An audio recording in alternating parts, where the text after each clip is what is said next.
Egon is great. He has a very aggressive bedside manner. An aggressive bedside manner is like the nicest way possible of calling the guy a dick. This guy's definitely an asshole.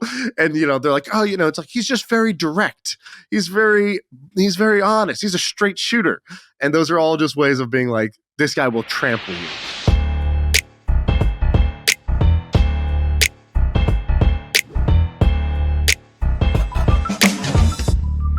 What's up, Sam? I don't know if you're ready, but I'm going to ratchet up the intensity a little bit here. I'm going to start high intensity on the podcast. I'm going to talk about some high intensity individuals. Would you like to hear about some high intensity individuals?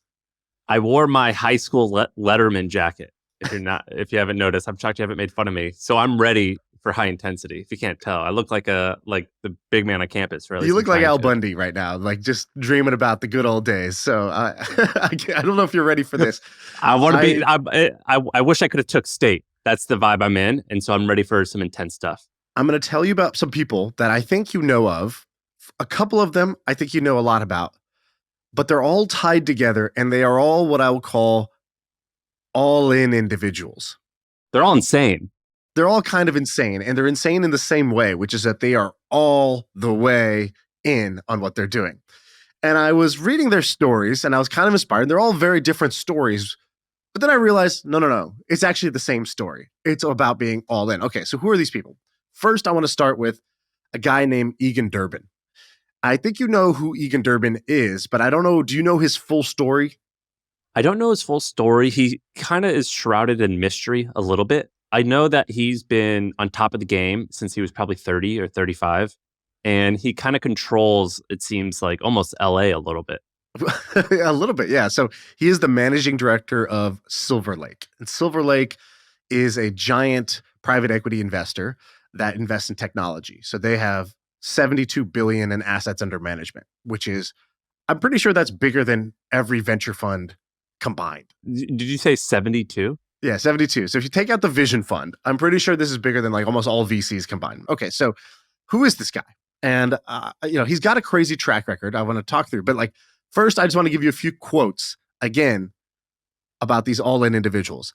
And I give you these quotes because even though I don't do anything like this guy, I'm not a fund manager, I'm not a managing director of a private equity fund, I have no desire to be so. I do see some of these descriptions of him, and I'm like, it'd be nice to be called that. It'd be nice to have that be a true thing somebody could say about me. And sometimes you just got to hear it. You just got to hear that level 12 exists for you to even unlock that part of your brain. Okay, so let me tell you some things. So he goes to school, goes to Georgetown, he goes to Morgan Stanley, and then he is known immediately in the banking world. They interviewed some people and they go, he came in as an entry-level junior guy, right? Early 20s. And they go, Egon was immediately comfortable at the grown-ups table. And they go, he just carried himself very differently. It's not that he had the experience. It's not even that he was smarter than anybody, but he carried himself like, I belong in that conversation and I'm going to show up that way. And I'm not going to just label myself as a junior here. And I'm just here to learn. I'm just happy to be here. Didn't ever have that energy. The next thing that I heard, Egon is great. He has a very aggressive bedside manner. An aggressive bedside manner is like the nicest way possible of calling the guy a dick. This guy's definitely an asshole. And, they're like, oh, it's like, he's just very direct. He's very honest. He's a straight shooter. And those are all just ways of being like, this guy will trample you. And aggressive bedside manner is the next thing I learned. So 1999, he leaves the banking world to join Silver Lake. And he's like, I think technology, the internet, this is 1999. It's the dot-com boom is happening. He's like, I think this is the next big thing. I'm going to go here. And so he goes and he's like, he does a very smart career move. And if you see this career move, you know this person's a winner, which is they join a thing that's working, but instead of staying at the mothership, they're like, hey, what's the next frontier? And they're like, oh, we need to expand into Europe. And he's like, cool, you got plans or a person in charge of that? They're like, not yet. We want to do that next year, and we're going to do a search to find somebody. He's like, cool, I'll move there now, and I'll do it. And so he moves to Europe, and he builds out the whole European business. For investing in European tech companies. Exactly. And one of the big tech companies that he invested in Europe is Skype. So Skype was a European company. Skype had already had its run-up, but then it had kind of faltered. And so he partners with A16Z at one point, and he buys Skype out for $1.9 billion. And people were like, this is like, it's hard to turn a technology company around. It's kind of on the decline. It's riddled with lawsuits right now. This is a messy buy. And he goes in and he basically is like, all right, we're going to do two things. We're going to hire a great CEO. We're going to settle all these lawsuits, and we're going to actually invest in making our product better because the product's just been atrophying for so long. And so he immediately settles the lawsuits, hires a great CEO, starts investing in the product. And in 18 months, he sells the thing all cash to Microsoft for $8.5 billion. So 1.9 to $8.5 billion. He basically triples their money, but on a like $1 billion base, like principal amount. And so immediately makes a name for himself after doing the Europe thing with that. And he's doing this at a time when there's like a bit of a power struggle at Silver Lake. And by the way, he's only like 35 at this point. I don't know how old he is exactly. Yeah, he's probably, let's see. Yeah, he's probably 30 or early 30s is my guess. So 2008, financial crisis happening. And the founder of Silver Lake, this guy, Glenn Hutchins, one of the founders, and he's like this crazy guy. If you go watch interviews of him, he's like mustached. He comes into the office with like barefoot. He never wears shoes. He's kind of like one of those like, you know, one with nature founder type guys, but he's in private equity, which is usually like suits and, cutthroat type of guys. All right, everyone, a quick break to tell you about HubSpot. And this one's really easy for me to talk about because I'm going to show you a real life example. So I've got this company called Hampton, joinhampton.com. It's a community for founders doing between $2 million all the way up to like $250 million a year in revenue. And one of the ways that we've grown is we've created these cool surveys. And so we have a lot of founders who have high net worths, and we'll ask them all types of questions that people typically are embarrassed to ask, but provide a lot of value. So things like how much the founders pay themselves each month, how much money they're spending each month, what their payroll looks like, if they're optimistic about the next year and their business, all these questions that people are afraid to ask, but well, we ask them anyway, and they tell us in this anonymous survey. And so what we do is we created a landing page using HubSpot's landing page tool. And it basically has a landing page that says, here's all the questions we asked. Give us your email if you want to access it. And then I shared this page on Twitter, and we were able to get thousands of people who gave us their email and told us they want this survey. And I could see, did they come from social media? I can see, did they come from Twitter, from LinkedIn, basically everywhere else that they could possibly come from. I'm able to track all of that. And then I'm able to see over the next handful of weeks, how many of those people actually signed up and became a member of Hampton. In other words, I can see how much revenue came from this survey, how much revenue came from each traffic source, things like that. But the best part is I can see how much revenue came from it. And a lot of times it takes a ton of work to make that happen. HubSpot made that super, super easy. If you're interested in doing this, you can check it out, HubSpot.com. The link's in the description. And I'll also put the link to the survey that I did so you can actually see the landing page and how it works and everything like that. I'm just going to do that call to action then. And it's free.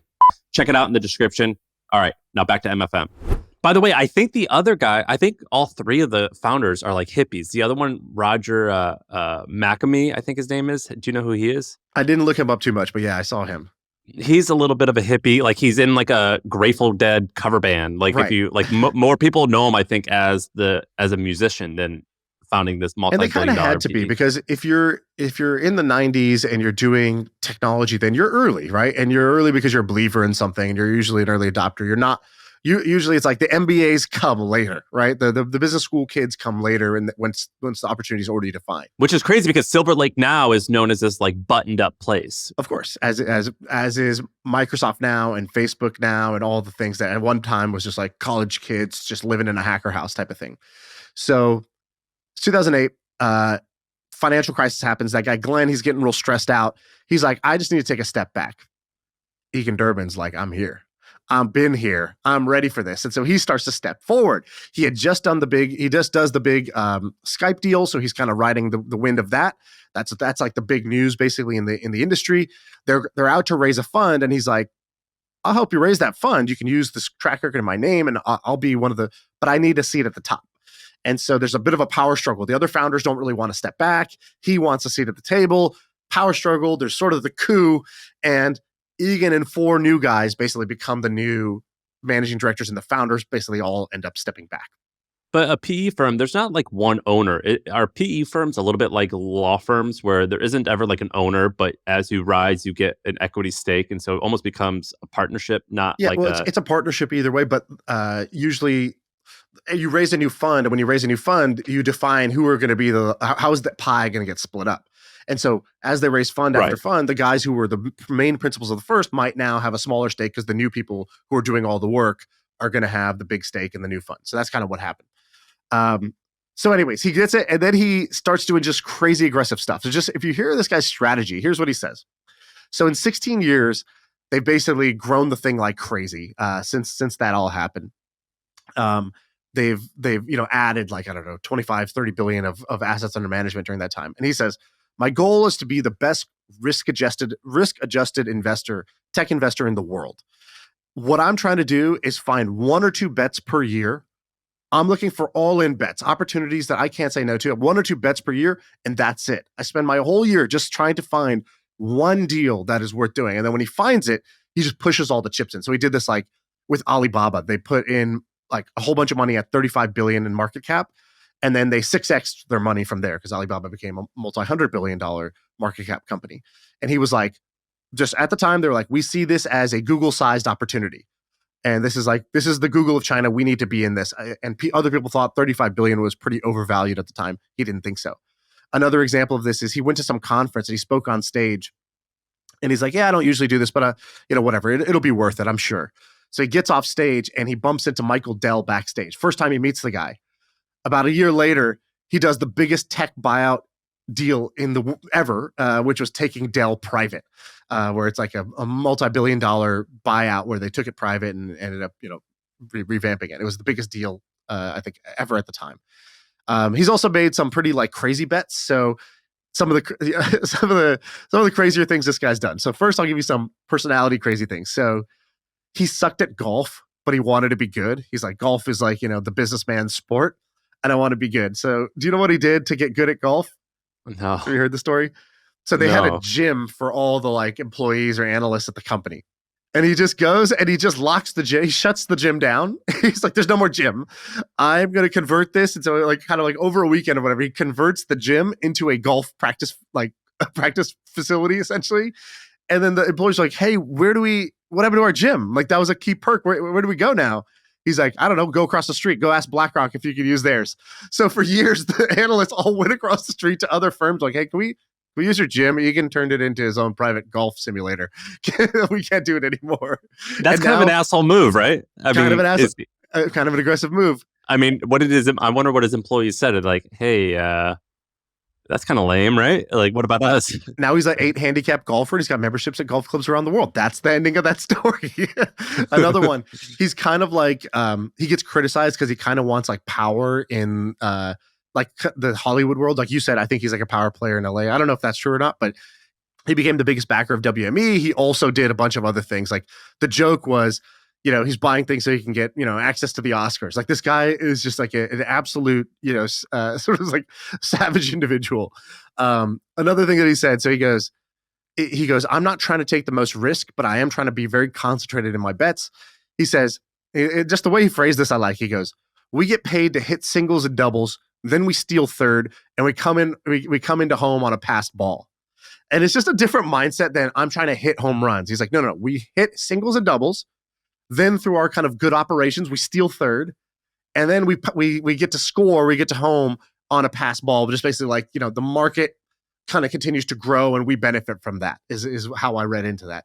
So I really like that. He did not like, people were like, you haven't done any investments recently. This was back in like 2021, and he was like, I think everything in tech is overvalued. All the unicorns, I think it's going to be really rough for them.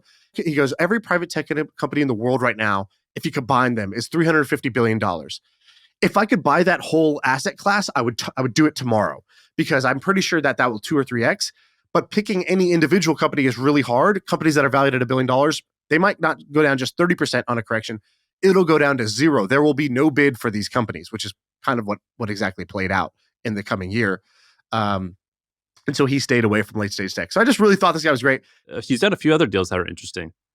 So in April of 2020, so 2 months into the pandemic, he invested $1 billion into Airbnb. I don't remember the exact valuation, but my wife worked there at the time. And at the time, we were at home thinking, oh, well, Airbnb is going out of business. That whole company is dead.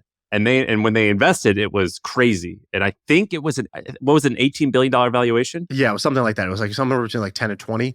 And it was also like he structured it intelligently, I think. I think there was like, it was like debt. They had like, like a warrant or something like that. It was like a good structure. I don't know. They didn't release all the details, but the one interesting thing was he got criticized because he had never met Brian Chesky, the CEO. He made the investment sort of sight unseen and injected a bunch of capital to the business when it needed it. People were like, is that a rash move? People doubted it, but Airbnb's done fantastic since then.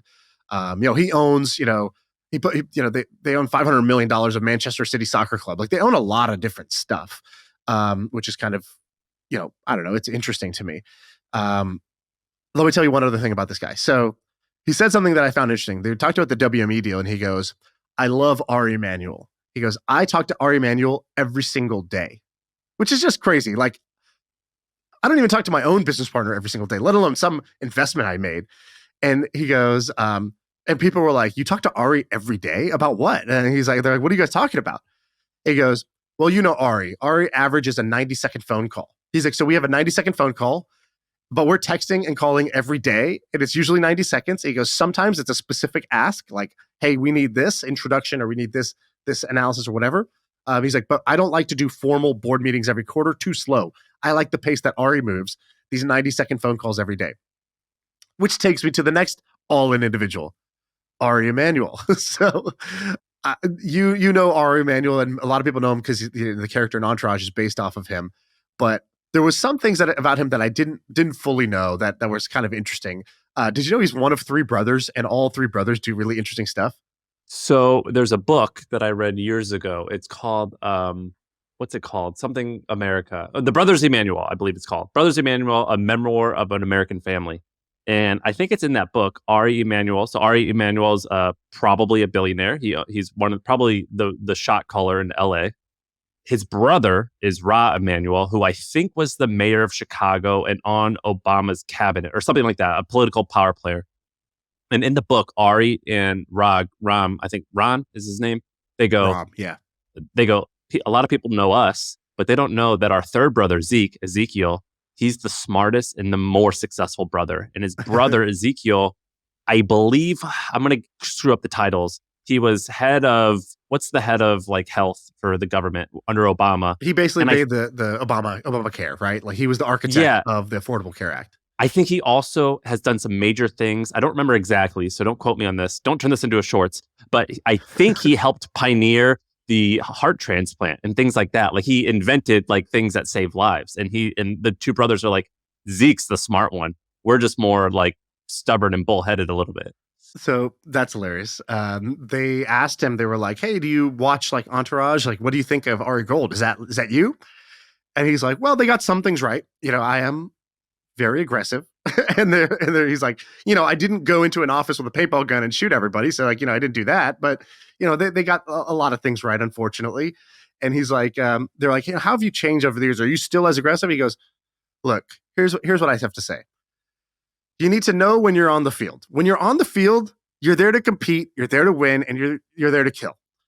But he's like, the one thing I have learned is I've learned that I'm not always on the field, and sometimes I'm off the field, and I need to behave a little bit differently. He goes, that's the only change that's happened to me in like 30 years. I thought that was also funny as an aggressive person.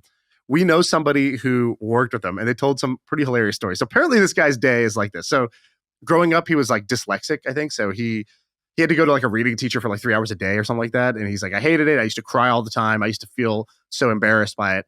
He's like, then I just realized, whatever, this is my superpower. I'm going to win a different way. Okay, I can't read these contracts. I can't read this stuff. So I'm going to I'm going to basically work differently, and I'm going to surround myself with people who could do those things for me. And I'm going to do other things that only I could do well. And so his day is basically, he's like walking on a treadmill. He's got the earpiece in his ear, and his assistant is he just has like a call list. His assistant is just getting people on the phone that he wants to talk to for like 30 to 90 seconds at a time. And he just immediately hits someone up, calls them, and in 90 seconds makes the point, hangs up, and then he's on to the next call is ready in his ear, and he just goes to the next one, which is and I think hilarious. It starts at like 6 a.m. I think I read an article where he's famous for he would do something like 200 calls a day, and it starts at 6 a.m. and he's talking to people all day, just making deals. Somebody told me he was like, they're in his office, and he just has a bag of almonds. And he's just, whenever he wants his assistant's attention, he was throwing the bag of almonds at her. He just hit her in the head with an almond, and she would turn around. And he's like, next call. I need the next call. What a douche. Exactly. All these guys, all of them have the same trait. All 3 people I'm going to talk about. Okay. So he also had the classic story, the same story, but it's like, there's something about working in the mailroom. So like David Geffen, Barry Diller, Ari Emanuel all have the same story, which is basically started off in the Hollywood mailroom and use that as their like feeding ground. And I was thinking about this. I was like, what is it about the mailroom? And if you think about it, what is the mailroom? So the mailroom is basically, it's the shit nobody else wants to do. So it's already a filter. It's going to filter out anybody who doesn't really want it because it's so unglamorous. That's interesting thing number one. Interesting thing number two is the way it works is you're basically making copies of scripts and stuff. Then you got to drive it around town, give it to clients, you deliver the paperwork, you go fetch lunches, you hand off the lunches to somebody who's in a meeting. And if you do good at that, then you can become an assistant, then you can become an agent, and then whatever. But you learn the town and you're working 7 days a week. And so the guys who ended up making it, they basically use that as their opportunity to build like an incredible network because the job is kind of networking. And so they use that, used every rep of that instead of just being like, oh, whatever, I'm going to just mentally check out to actually build their power network. And that's kind of like, part of how all three of those guys, rose to power. Can I tell you the last one now? The last all-in individual? Yeah, for sure. I'm into this. Okay, so you know this person well, but I don't know if you know the full story. I didn't know the full story till I researched this, but Dana White. So I want you to tell me kind of like a little bit about what you know, and then I want to fill in some gaps of new things I learned when I was looking at this.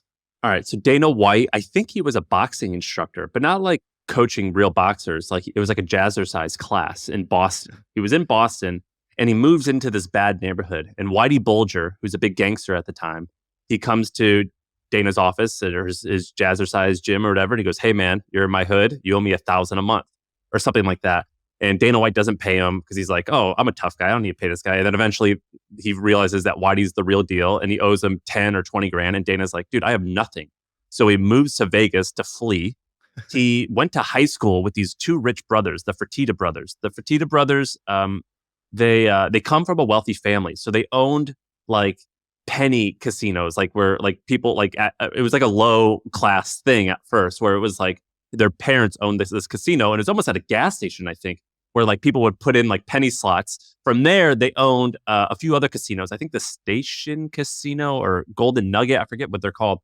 And so they get money. It starts working. And so the two sons, Lorenzo and Fertitta, Lorenzo and what's the other one? Frank. They become kind of guys in Vegas. They actually start a few companies and they buy a few companies. One of them was Gordon Biersch, which was a cider and beer company. They were one of our first advertisers at the Hustle. And they start making deals.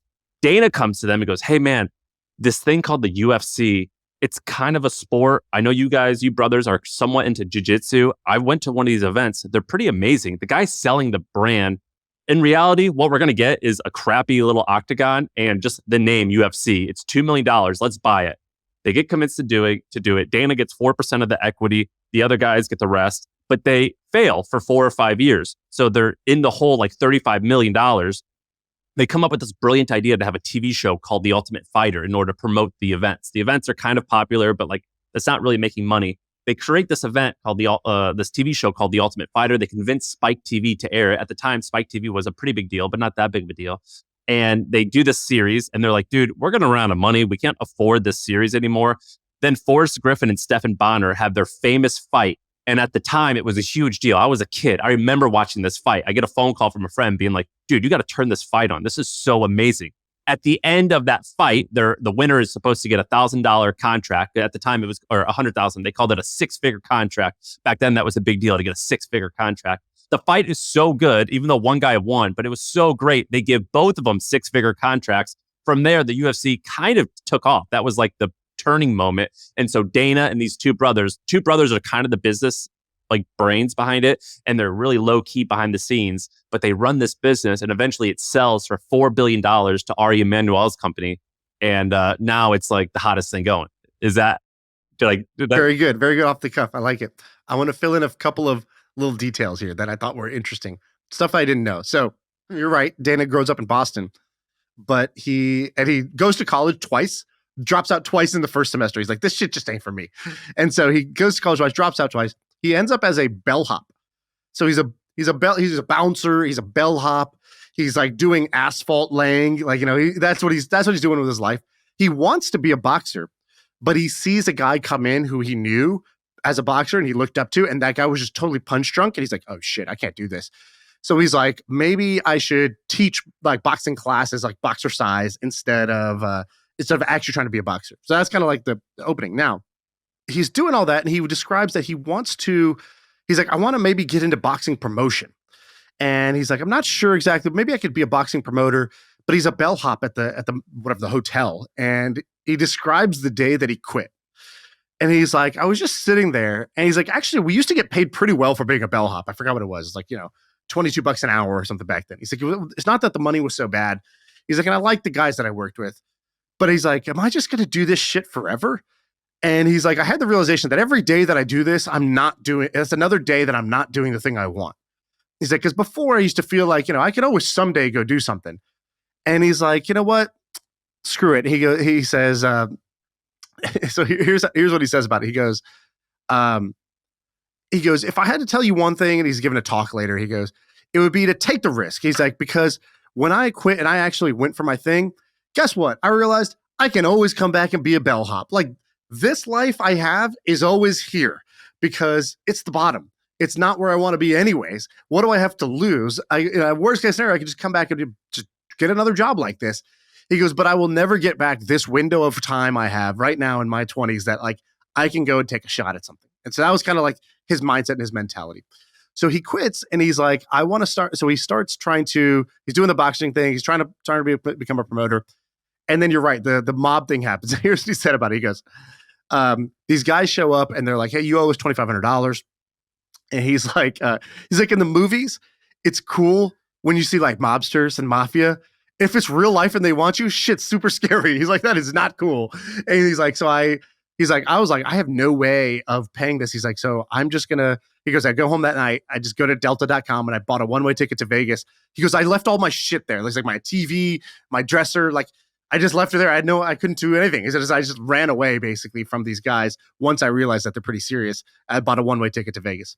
And the guys who were behind it was Whitey Bulger, who's like the real deal. He's from that movie Black Mass and he's the character behind the Departed.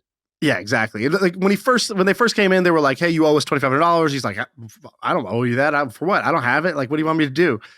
And then a couple weeks go by, and then they call him and they're like, "You owe this money by tomorrow 1 p.m. or else." And he was like, "Oh shit, okay, I got to get out of here." So he left basically that night. A couple other things. I thought he was friends with the Fertittas. They actually didn't know each other. Like they only knew of each other in high school, but they weren't friends. And what he said was basically they knew of each other, and they liked Dana because Dana was kind of like basically he tells the story. He's like, we had this class that we all hated, and he's like, Dana realized that the teacher was like really like uptight, and so it was kind of sucked to be in that class. But because the teacher was uptight, like one little thing could distract the teacher and throw them off. So he's like, Dana would go to the restroom and he would kick this door really hard. And he kicked the door really hard, make this huge sound. The teacher would go like become irate, like, what is that? Who's doing that? And he would go try to find the person. Dana would run away. But the class would basically, half of the class would go by with no teacher because like teacher would be looking for somebody. So he used to do that like every week. And then one day he did it, but his shoe like flew off and he was like, oh shit. I don't know. Like, he's like, he just had a jet. So the teacher found the shoe and realized it was Dana, and Dana got in trouble. But the Fertittas always like logged that in their mind. They're like, man, he took a bullet for us, basically. So years later, they're at a wedding and they meet up and they're like, dude, I haven't talked to you in so long. You know, what do you do? And he like learns what the Fertittas do. He learns what he does. One of the things Dana says, he's like, yeah, I teach this like boxer size class. I'm doing jiu-jitsu. And I think Lorenzo was like, you know what? I'm doing good in business, but like, I'm not really doing anything fitness wise. Like, I want to train jiu-jitsu. And Dana's like, all right, sure. I've heard that a million times. Nobody actually shows up. Lorenzo the next morning is there ready to do jiu-jitsu. That's how they actually got to know each other. That's how the Fertittas started to fall in love with like, you know, fighting or MMA. So what happens is while he's doing that, he becomes an agent. Same thing as Ari Emanuel, becomes an agent first before he becomes a business owner. He starts representing Tito Ortiz, Tito and Chuck Liddell. But the UFC is like so small back then, even though these guys are the big stars, they're so small. But that in doing that, he's negotiating a contract with the owner of the UFC. He's like, you got to pay Tito more. Look at how much money this guy's bringing in. He's the face of this. You gotta step up. And the guy's negotiating. He's like, finally, he's just like, look, Dana, there's no money. All right. This whole thing's going to fall over. Like, you're not wrong, but I have nothing to give. And Dana's like, in that moment, like basically should have been a disadvantage. Like, shit, my main business is going to go down the drain. You know, the owner can't pay my fighters. Like, this is over. but he turned that disadvantage to an advantage. He's like, that's when he approached the Fertittas to be like, hey, let's buy this thing. And the one funny thing is that owner had mismanaged his business so bad that they didn't even own UFC.com. He had sold it to just get a little bit of cash to user-friendly computers. And then Dana had to go buy it back from userfriendlycomputers.com and like get back UFC.com's domain, which I thought was amazing. And I think when they bought it, Dana was like, someone asked Dana, they go, what did you get when you bought it? He goes, well, he had this like octagon, which is basically just like a cage and like mats, which is not very expensive. But it was really just that name. I loved that name, UFC, so much. We had to have the name. Exactly. And then he's like, they had put $40 million more into it. He felt so bad. He's losing his friend's money. And they were trying to make it work, but it just wasn't working yet. And Lorenzo calls him. He's like, dude, I can't do this anymore. Like, I can't keep bleeding money like this. If you could, like, can you try to sell this thing? And Dana's like, okay, my buddy needs me to sell this. And so he's like, he calls everybody. And he calls back Lorenzo the next day. He's like, there's not a lot of appetite for this thing. I think the best we could do is get $6 or $7 million for this. And Lorenzo's like, okay, let me call you tomorrow. Next day he calls him. Who knows what he had for morning that morning for breakfast, but he's like, fuck it, let's keep going. Let's put in another 10 million, one last chance to turn this business around. And then that's what they used to create the Ultimate Fighter, that last 10 million. So he's injection. In 50? They're 50 in? They were 50 million in. Well, it was all funded by the family's casino and previous successes, which right. I think they were really rich, but I think they were not rich enough that 50 was a significant sum. And when it sold for $4 billion, those guys, the brothers, each owned 40% of the business basically at that time. Dana made $360 million on the sale and like had a 10% kicker. Some other crazy things about Dana. So it takes a pretty rough dude to like build the UFC, and I think this guy's kind of like a no holds barred kind of guy. Well, have you ever met any of the UFC fighters? I think you and I have been around them because we have a friend that has been around them. They're all insane because if you think about what it takes, so what's it take to get in your underwear and fight to the death in front of a million people? You have to be an animal. You don't have all your screws. No, doing that. And so Dana has talked about it. He goes, I don't think you guys understand. Like someone will say something homophobic or racist, and he's like, dude, that's like not even close to as bad as it gets when you're working with these guys. They're insane, and the drama happens every single day. You only hear about a small portion of it. But UFC would not exist. It would not be what it is if it wasn't Dana's like force of will. Some other ways that he's just all in. So do you know he's like a banned blackjack player from multiple casinos? And which is funny because it's like, you can't really have an edge playing blackjack. The only edge he has is that he's willing to bet absurd amounts of money and then he wants to walk away. There's stories about him like before it was hugely successful where he's like, I made $1 million last night at a casino. Yeah, exactly. Of course, as anybody's ever gambled knows, you never tell the stories about losing the $1 million. You only tell the ones where you made the million. But his strategy, one thing he'll do, he goes and he bets $75,000 to $100,000 per hand. And if he just wins the first two hands, he'll walk away, which is just like infuriates the casino because they need the law of large numbers to catch up. And he's like, if he makes 200 grand, he'll just immediately bounce and like, ha, I got him. But when he starts to get in the hole, that's when they get him. So he's just a kind of an impulsive individual. A couple of other things that I thought were kind of interesting. So he's like, growing up, his dad was alcoholic, and here's what he said. He goes, my dad was never around. And if he was around, you didn't want him to be around. He goes, he was not a good guy. He goes, but I wouldn't change anything. If I didn't grow up like that, I would not be me, right? The toughness that built in me I wouldn't have that if I had just had like a nice, safe upbringing. The other thing he says, he's like, I didn't have a car. So he's like, I just biked everywhere I went in Boston. He's like, so I bought a Walkman and I would put on Tony Robbins and I would listen to, The Giant Within. He's like, and every day I would just ride around on my bike, kind of like working myself into a frenzy, listening to that thing, just getting anywhere I needed to go. And he's like, it was my kind of escape from like the shittiness of my life. He's like, and then I started buying those tapes for anybody as gifts because it was like so impactful to me, which I thought was interesting. Dude, isn't that funny though? So Dana White is a tough guy, right? Like I think that he's the type of guy who you don't want to mess with physically or in business. Like he's a legit tough guy. And even he listens to self-help stuff. I always thought it was funny. I used to be ashamed of like listening to a Tony Robbins or something. I was like, I don't want to talk about it. And then you realize that like even the badasses like consume a lot of this stuff in order to get pumped. Yeah, the people who have improved themselves seem to have done something to improve themselves. It's insane. One other thing, he had the same thing like the mailroom thing. So he said, I didn't know this part of the story, but for 3 years, that he doesn't really talk too much about, he's like, I worked under a guy. He's like, I basically did an apprenticeship. And he's like, I told myself, I'm going to spend 3 years with this guy because I know if I spend 3 years with this guy, I will know everything there is to know about the fight business. He's like, today, I'm not the guy who can go be the next Don King or go become the next big promoter of the fight business. I know that's where I want to go, but I got to learn. I got to earn my stripes. And so he did his version of the mailroom. He's like, he worked for this guy. He's like, for 3 years, I worked harder. He's like, the whatever my actual wage was like per hour must have been just ridiculously low with the number of hours I put in. He's like, but I did every job there is. He's like, I was a cut man. I was a corner man. I was a referee. I managed the talent. I would read all the contracts, even though he never even asked me to. He's like, I put in 3 years so I could know the ins and outs of the entire business so that prepared me to do what I wanted to do. And he's like, I knew that's what I needed. You haven't actually explained how they're all the same. They're all just maniac, all-in individuals, right? They're people who basically, Arie is a good example of this. So Arie kind of had already made it. WME was the biggest agency, one of the top two agencies in Hollywood, right? And he'd already made it. And I talked to somebody who knew him. I'm like, why did he buy the UFC? And to buy the UFC, he tapped his network. He raised every dollar he could, but then he basically had to leverage and mortgage WME. So he kind of put everything he had worked for at risk to buy a very high risk asset at a very high price. Of which Silver Lake was to tie it all in. I think Silver Lake was the funder or one of the bigger funders. Exactly. So Silver Lake sees what Arie's doing, and they're like, if Ari Emanuel is going all in on something, he will not lose. He will not let this fail. Ari Emanuel mortgages everything he's worked for to go all in on this bet.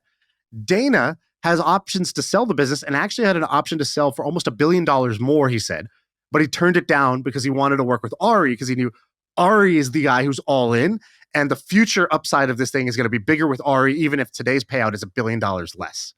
And so they all shared that trait of why they all wanted to be in business with each other and why they all wanted to back each other.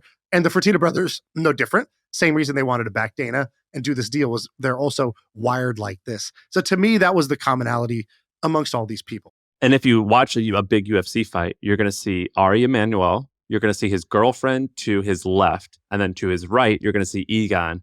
And then a few seats down is going to be Dana. They always sit in the exact same spots for all the big fights, and you see them. And I remember seeing Egon there, and I'm like, who's that guy that's always there? And that's how I learned about him. And Dana said when he sold the UFC, he's like, it kind of fucked with my head. He's like, I spent 2 days. I just had a bender in my hotel room because I was like, what do I do? I have $300 million in my bank account. My best friends who have been doing this with me are gone now. I'm doing this on my own, and we kind of made it. But I'm used to being the guy who is fighting to make it. What happens when you make it? He's like, it really screwed my head for 2 days. And then I was like, all right, well, I guess I'll just go back to doing exactly what I know how to do. And just go back to doing just don't change anything. Just keep operating the same way. And so what do you know about the Fertittas? The Fertittas, I didn't look up their history too much, but I wanted to know their personality a little bit. A couple little bullet points I have here. They work out every day together, the brothers, at 7 a.m. I like that. I just like that as a brotherly thing to do.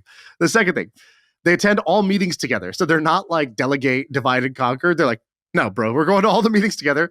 They both sit there, they drink a Diet Dr. Pepper, and they attend almost every meeting together as well. And then they ball out. They got yachts and planes and art. And their cousin, Tillman Fertitta, also is a baller. And so they're just kind of a crazy family that made it in this wild, wild west time of Vegas. I was going to say, do you know who their cousin is? Their cousin is Tillman. Tillman got famous because I think he bought into Landry's, which is is it a steak restaurant in Texas? From there, he bought many, many other things, including Bubba Gump shrimp and a ton of those, not fast casual, but Applebee's, not nice, but kind of nice if you're broke and you want to go out to eat type of situation.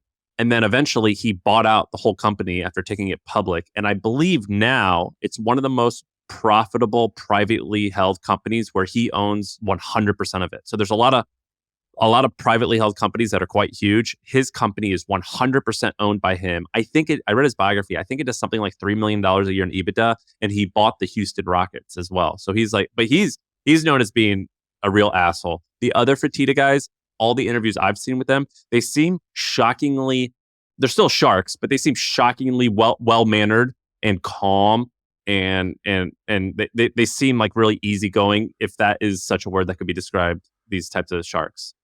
Yeah, they are incredibly respected.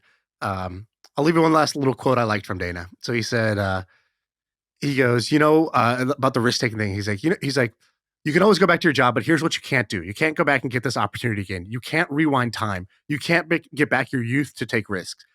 He's like, I realized that I didn't want to be on my deathbed with a bunch of I shouldas. He goes, not everything I've done has worked.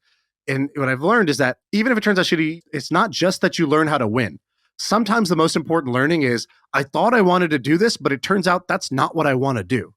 And I thought that was a really wise thing that most people don't say. What's he referring to? Walking away from the UFC? It might have been like, it could have been anything. It could have been like when thought he wanted to be a boxer. Then he goes in and he realizes, oh, actually, like, only through trying this did I learn that that's not actually the thing I want to do. Oh, right? This is Dana. Yeah. This is Dana talking. And so I thought that was good because everybody talks about, oh, it's okay. If you fail, you'll still learn.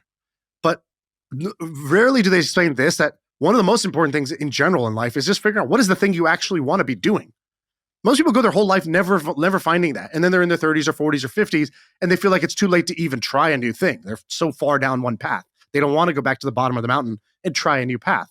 And so I thought this is so important to know, is like, early on, when you're not that far up the mountain, use that to your advantage, because you can go back to the beginning and choose a new path. And that sometimes going down the path, it's not just about becoming a better hiker. It's about learning, this isn't a path I like. And the only way I could have known that was by trying. My biggest takeaway from these stories is loyalty. So I've heard Dana and the Lorenzo brothers talk about their little trio, their 3-person team. They're crazy loyal to one another. And I was always envious that I didn't have like a brother that was about my age who I wanted to partner with or work with.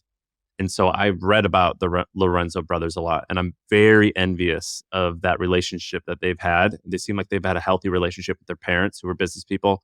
And then when they brought in Dana, they are all crazy loyal to one another, and they never disrespect one another publicly. It seems like a great partnership, and that's been my biggest takeaway from these guys is loyalty. Even Dana, I don't like many of the things that he's done, and I'm actually not a Trump supporter, but he was like, Trump was nice to me in 2008 or something like that when nobody else was. He's like, no one would help us. Trump helped us. I remembered that. Therefore, I'm going to repay him. Now, I don't think Dana is a straight up guy all the time. Like I said, I think he's done a lot of messed up stuff, but his value of his how he looks at loyalty, I appreciate, at least when it comes to those two brothers. Yeah, you're kind of like that too, where like loyalty is a deep rooted value. I feel like if someone's loyal to you or disloyal to you, even in a small way, I feel like that goes really deep in your core. Is that right? I don't forget. So someone will do something, someone like, do you remember that story that I explained about how I asked a reporter if she wanted to freelance for The Hustle, and she said, that's cute. And I like have always held a grudge and I want to destroy her. I went and reread the email. She didn't say that's cute. She said, that's so sweet. I appreciate you so much, but I'm not interested. But for some reason at the time, I read it, and I went and reread it the other day when I was talking to Sarah, and I was like, maybe she actually wasn't being rude. But for the last 10 years, I've been waiting for this woman to make a mistake, and I wanted to pounce on it just to get revenge because she dismissed me. I've been wanting to do that so bad, and I'm so thankful that hasn't happened yet because she actually wasn't rude to me.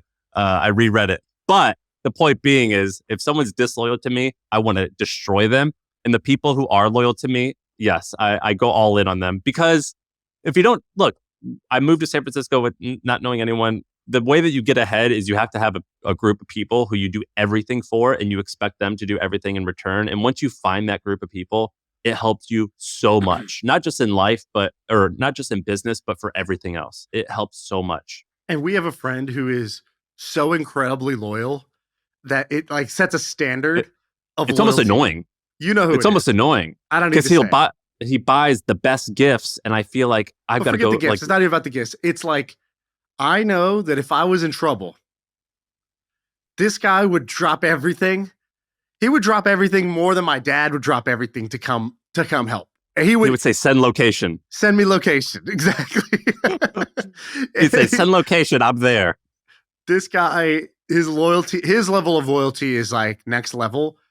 And I don't even know why. It's not like it's ever even been tested in that way. I've never had to send me location. But why do I feel that way? I have no idea. But I do. You can't convince me otherwise.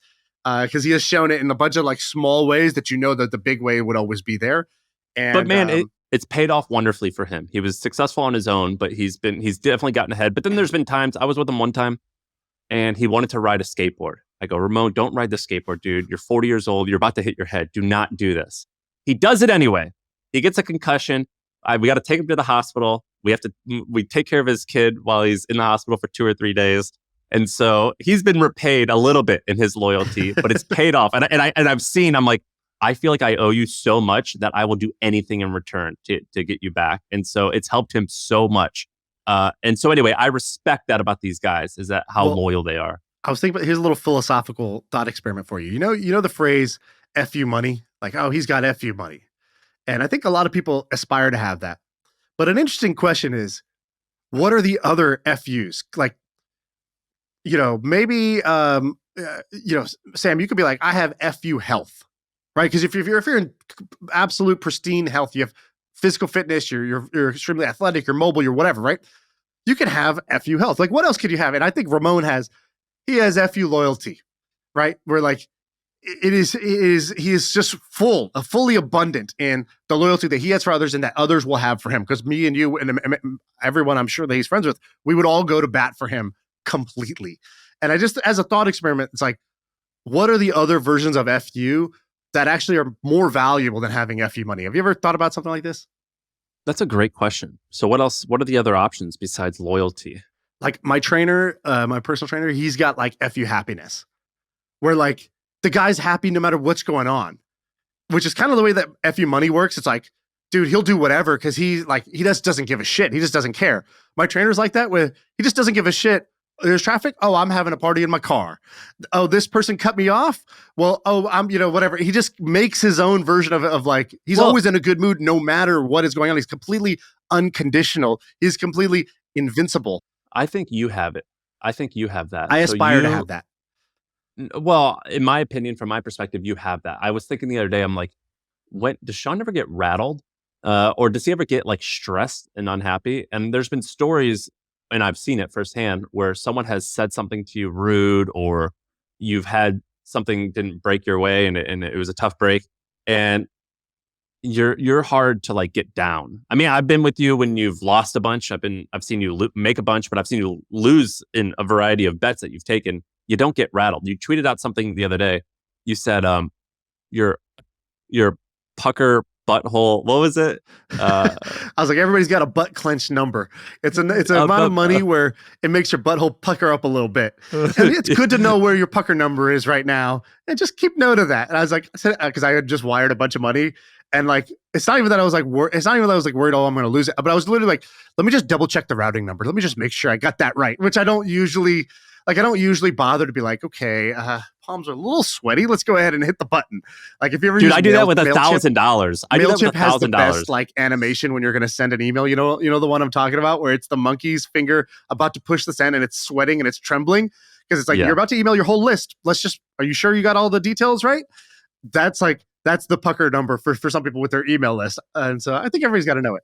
Your number was high. I'm like that with 1,000, and so when I think about like, why am I stressed about certain things? I definitely try to think, there was, who was it? I think it was JFK. He had a photo of Abe Lincoln on his desk. And he goes, I just always try to ask myself, what would Abe do? Sometimes when I get stressed, I think, what would Neville Medora do? And what would Shaan Puri do? Like, how would they handle this? Neville Medora is another person who has no stress. There was one time when he had never owned a house and he was thinking about buying a house. And he had never thought about finances because he's been making a great living for years and years and years. And he never thought about money. He could buy whatever he wants. And he was thinking about what house he wanted. And he was just going to pay cash, or something like that, where it was like a big investment, his first big investment. And he was talking to my wife and I, and he goes, I couldn't go to bed last night because I was thinking about buying this house and I can't buy exactly everything I want. And I actually have to like second guess some of the things. And then we were just sitting there. We didn't say a word. And he looked at Sarah and he goes, is that stress? And we were like, yeah, dude, that's what stress is. Like, finally, you experienced it at the age of 38 years old. And you goes to the doctor. He's like, I have a tingling sensation. What is this thing where I stayed up like for an hour last night just thinking about this? And you and Neville have that same thing where you have a very high tolerance. It's crazy when you see it because people take pride. They're like, man, I don't tolerate no disrespect. And it's like, what are you really saying there? What you're really saying is like, what are you saying? You tolerate it? you can't disrespect me. If you say something, that says something about you, not me. Well, you can't bother me. Like, there's a great way Tony Robbins said this. He goes, how cheap is your happiness? Meaning, if all it takes is somebody doing something really little to take your happiness away, your happiness is cheap. You got the TJ Maxx of happiness, right? You are the dollar store of your mood is in the dollar store, right? Anybody can go get it for so little. Someone could just take the grocery cart in front of you that you wanted, and now you're a little bit piffed, right? Like, don't be cheap with your happiness. Be expensive. Be luxury. I heard a very funny story about you, and if this violates anything, we'll delete it. So I was with Ben last night at Ramon's birthday. We did a little birthday thing for Ramon. Ben told me this funny story about how you were thinking about writing a book. And you meet with this amazing author, and the author asks you something, or maybe he was like, why do you need my help? And you were like, well, I think I could do it. I think I'm talented enough to do it. I just don't have the time right now. And I just would rather you do it. And you said something that I guess this guy thought that you were being rude. And the guy in the middle of the meeting goes, well, stop the conversation. I'm out of here. This is not a good fit. And instead of being insulted, your takeaway was, wow, I really respect that about you. You did a great job of like standing up for yourself. Where so that's not what happened. Here's the story of what happened. Very offensively. Here's the story of what happened. We meet with this guy. He's a book development guy. So basically, there's somebody in between an editor, a publisher, a writer. And the book development guy is just the guy who's going to help you think through the concept and flesh it out, right? So I'm like, who's the best in the world at this, right? And a question I will always ask: who's the best in the world at doing this? I want to talk to them. So I meet this guy who's the best in the world at doing this. And what he asked me was not, why do you want to write this? I didn't say I don't have time. What he said was, what do you want to write about? And I go, right. I think I could write about anything. I was like, I could write a book about storytelling. I could write a book about marketing. I was like, I feel like that's actually the problem. And maybe I'll write multiple books. I don't know. But I was like, I have so many ideas. I want you to help me think through which of those ideas. And he goes, that's a nightmare. he goes, that's probably the worst answer you could give to somebody like me. He goes, I want somebody who spent 10 years, 20 years of their life only thinking about one thing. And that's the thing that they need to pour into a book. The guy who's like, oh, I could write about anything and everything. Oh God, that's going to be miserable for me to figure out. And he like ended the meeting. Like he didn't end the meeting. No, but he goes, that would not, he's like that. I don't want to do that. That's not a fit for me. So he didn't end the meeting, but he just was like, I'm going to be honest with you. And I go, I was like, all you did was make me want you more. I was like, that's exactly what I want out of my development guy. Yeah. Push back, because the speech I had given about what are the things I could write about and why, it was a good speech. It was an A+ speech. It was only 60 seconds long, but I was like, I made a strong point there. And whenever somebody can say the truth in the face of my persuasion, I have an extreme amount of respect for them. It's not about generic pushback. It's about truth. The guy said the true thing, which was, that's not what you want when you're writing a book. What you want is, my whole life has been building up to this one book and this one moment and this one thing that I can't wait to pour out of me, because I've refined it in my head for 10 years. And I was like, that's actually right. And I want to work with you even more now, but I also agree with you and that you're completely right. Thank you. And I was like, I thanked him profusely for that. The same thing happened the other day on a tax call. Well, by the way, my point being is, I think that's a really healthy way that you approached it. Let me tell you about a more offensive thing that happened that was also not offensive to me. I have been looking for a tax person, and I was like, so I created this whole like tax data room, and I sent it to a couple of people. I was like, hey, I heard you're good. Take a look at my situation and tell me what you think.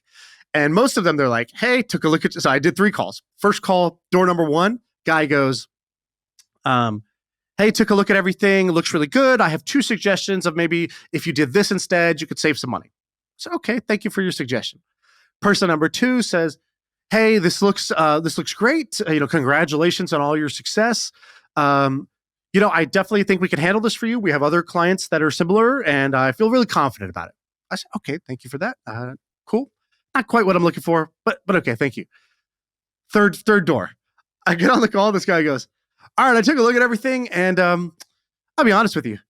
You have way too much complexity for how much money you make. And I was like, thank you. I feel the same way. But a part of me, my ego was like, did you look at the numbers? They're going up. That's actually 2022. 2023 is better, and 2024 is going to be great. Like, my ego wanted to be like, are you saying I'm a broke little bitch? Because like, that's what I heard. The way you heard that lady, that writer say, that's cute, and she didn't actually say that. In my head, what I heard was, you're too poor for me. Thank you. Like, I don't really want to do this. And I felt that for like 15 seconds. But then more than that, I let myself have the feeling for 15 seconds of like my ego, like being deflated, like a pin pricking my balloon there. But I was like, what do I actually want? Let me remember what I actually want. And I hired the third guy, of course. I was like, I totally agree. Can you help me fix this up? And he's like, and then as we were talking, he's like, actually, now that you've told me more, a lot of this does make sense because of the trajectory, but like, I still think we need to simplify. And I still think that like, you really got to ask yourself, do I really want to optimize all this for taxes, or would I rather just spend my time making, actually growing the business and making more money? And I'm like, you, sir, are exactly what I've been looking for. And even though that first punch hit me right in the gut and I wanted to get defensive, I have learned that gets me absolutely nowhere. And I just let that feeling go in 15 seconds. And that's actually the tip, by the way. Everybody has the same feelings. It's just that some people hold that for like 10 years. Some people get mad for 3 days. And then the goal is like, can you just have the feeling for 30 seconds and move on? And like, I don't think that should be the goal, dude. Rage is an amazing motivator. I have achieved a whole lot remembering being dumped by a high school girlfriend. You've had great accomplishments, but you should probably remember that like you want all those accomplishments because you think they're going to make you feel better. And feeling rage is not the better you seek. So using we can deal with that. We can deal with using that. Rage is not really the way, right? Just remember, you never want the thing. You want the feeling you think the thing is going to give you. And using rage to get there is not the way. Abs aren't built in the kitchen. They're built by an 8th grade girlfriend telling you that you're not good enough. Just remember that. Abs are built by a crumbled up Valentine card. Yeah. Bro, can I tell you a funny story? I was in 6th or 7th grade, and I really liked this girl, Rachel. And I was like, I wrote this like poem, Valentine-y thing, like basically like folded it up, I cut it out, I write this thing, and I show it to her, and I show it. I don't know what I did, but like I basically gave it to her. I think I was so nervous that I didn't even say anything. I just like handed her a note, and I'm standing there, and she opens it up, and she reads it, and she's like, "Oh my God, Shaan, this is so sweet." And I'm like, "It worked." And she's like, "This is amazing. Who's this for?" And I was like, God. And I'm like, and in my head, I was like, I could just be courageous and be like, "This is for you. I love you." Actually, turns out that I 7th grade love you. And instead, I was like, "It's for Chelsea." I just made up a name, and she's like, "Who's Chelsea?" I was like, "She doesn't go here." She's like, "Who?" And I was like, and she's like, "What?"